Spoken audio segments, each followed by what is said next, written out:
নমস্কাৰ বন্ধুসকল, এইচ কিচেনলৈ আপোনালোকক পুনৰবাৰ স্বাগতম জনাইছোঁ। আৰু আজি আমি এইচ কিচেনত আপোনালোকৰ কাৰণে লৈ আহিছোঁ ঘৰতে বনোৱা খুব সহজে এটা কেকৰ ৰেচিপি। তো আহকচোন চাওঁ ভিডিঅ'টো।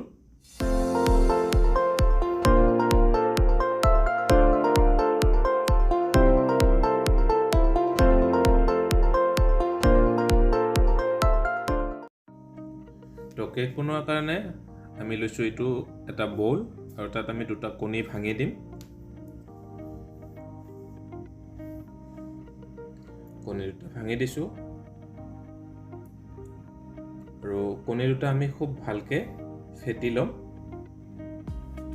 আমি কোনো ধৰণৰ মেচিন ইউজ কৰা নাই বা অভেন ইউজ কৰা নাই, ঘৰতে একদম সহজে আপোনালোকৰ ঘৰত যিখিনি আছে সেইখিনিৰে আপোনালোকে সেনেকৈ বনাব পাৰিব। তো ইয়াতে কণীখিনি ফেটি লোৱাৰ পিছত ইয়াতে দিছোঁ আমি 1 কাপ চেনি। তো চেনিখিনিও খুব ভালদৰে আমি মিক্স কৰি লৈছোঁ।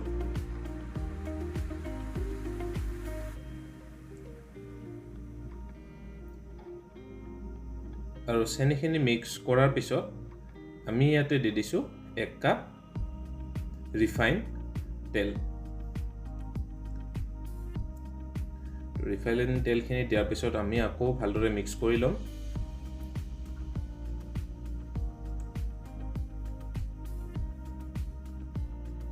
তেল আৰু চেনিখিনি আমাৰ খুব ধুনীয়াকৈ মিক্স হৈ গৈছে।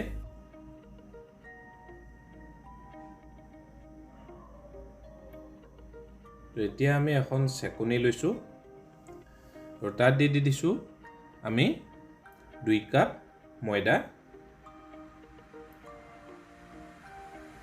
এইখিনি লৈছোঁ আমি বেকিং ছ'ডা আধা চামুচ, আৰু প্ৰায় আধা চামুচ জোখৰ নিমখ।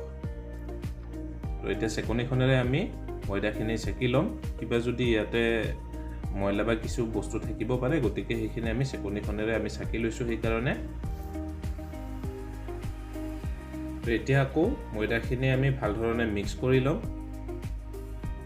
যিধৰণে আমি যিহেতু মেচিন ইউজ কৰা নাই, হাতেৰে কৰি আছোঁ, গতিকে প্ৰত্যেকটো বস্তু দি আমি হাতেৰে মিক্স কৰিছোঁ যাতে মিক্সাৰটো আমাৰ ভাল হৈ যায় মিশ্ৰণখিনি।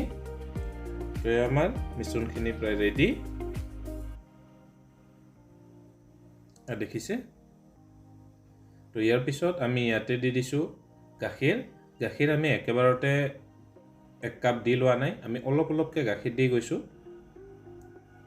আৰু ইয়াৰে যিটো পেষ্ট হ'ব লাগে, তো কেনেকুৱা হ'ব লাগে মই সেইটো আপোনালোকক দেখাই দিম। গতিকে এই ধৰণে অলপ অলপকৈ আপোনালোকে প্ৰয়োজন হ'লে গাখীৰ অলপ অলপকৈ দি যাব, একেবাৰতে দি নিদিব।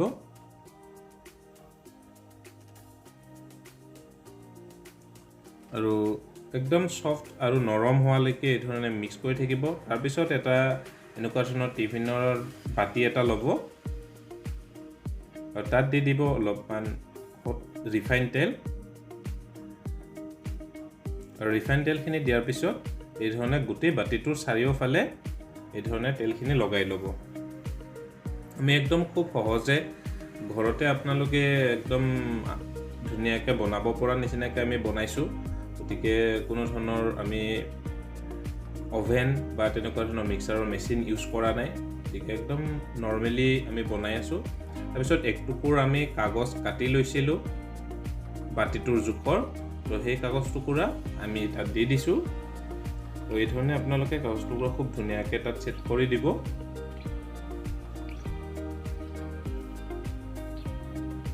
এই ধৰণে বহাই দিব, কাগজ টুকুৰা দিব, কাৰণ তাত কাগজ টুকুৰা দিলে তলিটোত লাগি নাযাব। তাৰপিছত ইয়াতে আকৌ আমি অলপ ৰিফাইন তেল দি দিছোঁ। ৰিফাইন তেলখিনি দিয়াৰ পিছত কাগজখনৰ চাৰিওফালে এই ধৰণে আমি লগাই দিছোঁ। আৰু এই ধৰণে কাগজখন দি অলপ ৰিফাইন তেল দিলে কেকটো যেতিয়া হোৱাৰ পিছত আমি উলিয়াব লাগিব, তেতিয়া খুব ধুনীয়াকৈ ওলাই আহিব। গতিকে তাৰপিছত আমি ইয়াতে আমাৰ যিখিনি বেটাৰখিনি ৰেডি কৰি থৈ দিছিলোঁ, তো এইখিনি দি দিছোঁ। গোটেইখিনি দি দিব, গোটেইখিনি দি দিলোঁ। আৰু এতিয়া যাতে চাৰিওফালে বহি যায়, তাৰ কাৰণে আমি এই ধৰণে অলপমান এনেকুৱা ধৰণে লৰাই দিছোঁ।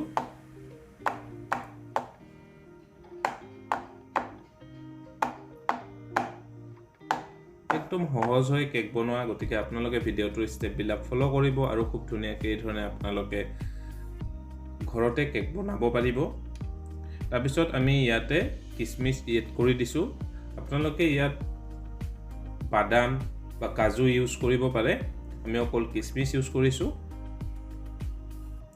তো এই ধৰণে আমি কিছু কিচমিচ দি লৈছো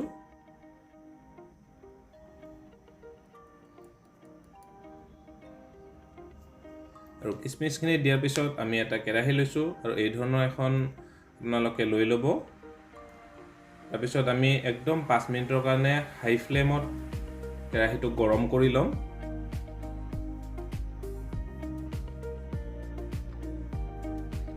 या ঢাকনিখন গুচাই দিছো 5 মিনিট পিছত ফ্লেমটো একদম লো কৰি লৈছো আৰু লো কৰি লোৱাৰ পিছত আমাৰ কেকখিনিৰ বাটিটো আমি দি দিছো ইয়াতে আৰু আধা ঘণ্টা বা 35 মিনিটৰ কাৰণে এই ধৰণে একদম লো ফ্লেমতে ঢাকি থৈ দিব আৰু ইয়া দেখিছে আমি 35 মিনিট পিছত আমি ঢাকনিখন গুচাই দিছো আমাৰ কেকটো খুব ধুনীয়াকৈ সিজি গৈছে কেকটো ভিতৰলৈকে সিজি গৈছে নে নাই আপোনালোকে চেক কৰাৰ কাৰণে টুথপিকেৰে এই ধৰণে আপোনালোকে চেক কৰি চাব পাৰে যদি একদম ক্লিন হৈ ওলাই আহে তাত যদি কোনো ধৰণৰ লাগি নধৰে তেতিয়াহলে গম পাব খুব ধুনীয়াকৈ সিজি গৈছে তো ইফালে আমি এখন ডিশ লৈ লৈছো আৰু তাত এইখিনি আমি 10 মিনিট আমি তেনেকৈ ঠাণ্ডা হ'ব দিছো আৰু ঠাণ্ডা হোৱাৰ পিছত আমি ডিশখনত এটা খুব ধুনীয়াকৈ আমি উলাই লম এই ধৰণে ভাল ধৰণে আপোনালোকে সাইডৰখিনি আঁতৰাই ল'ব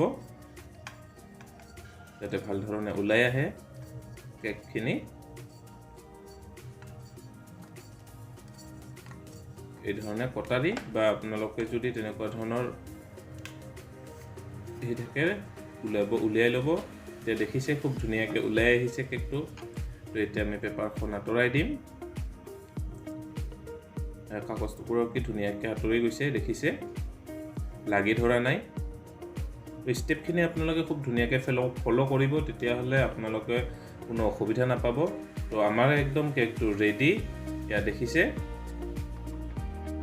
মই আপোনালোকক দেখুৱাইছো একদম ভিতৰলৈকে খুব ধুনীয়াকৈ সিজি গৈছে আৰু দেখিছে খুব ধুনীয়াকৈ ফুলিও উঠিছে আমি যেহেতু বহুত বেছি বেলেগ একো ইনগ্ৰেডিয়েন্টছ তেনেকুৱা ব্যৱহাৰ কৰা নাই গতিকে একদম সিম্পল হয় একদম নৰ্মেল আমি কেক এই ধৰণে ঘৰতে বনাব পাৰো তো মই আপোনালোকক ইয়াৰে এক পিস কাটি দেখুৱাম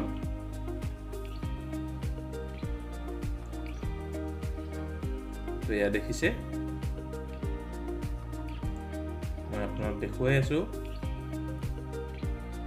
এই দেখিছে একদম ভিতৰলৈকে সিজি গৈছে আৰু একদম স্পঞ্জি হৈছে বহুত নৰম হৈছে সফট হৈছে গতিকে এই ধৰণে আপোনালোকে ঘৰতে কেক বনাই খাব পাৰে আৰু আজি আমাৰ ভিডিওটো কেনেকুৱা লাগিল আপোনালোকে আমাক কমেন্টত জনাব আপোনালোকৰ কমেন্ট বিলাকে আমাক নতুন নতুন ভিডিও বনোৱাৰ কাৰণে উৎসাহ দিয়ে ভিডিওটো লাইক কৰিব শেয়াৰ কৰিব আৰু চেনেলটো সাবস্ক্ৰাইব কৰি দিব লগতে কাষতে থকা বেল আইকনটো দবাই দিব যাতে আমাৰ ভিডিওৰ নটিফিকেশনসমূহ আপোনালোকৰ তাত পোনপ্ৰথমে গৈ পায় গতিকে পুনৰ লগ হ'ম নতুন এটা ভিডিওৰে সৈতে আজিলৈ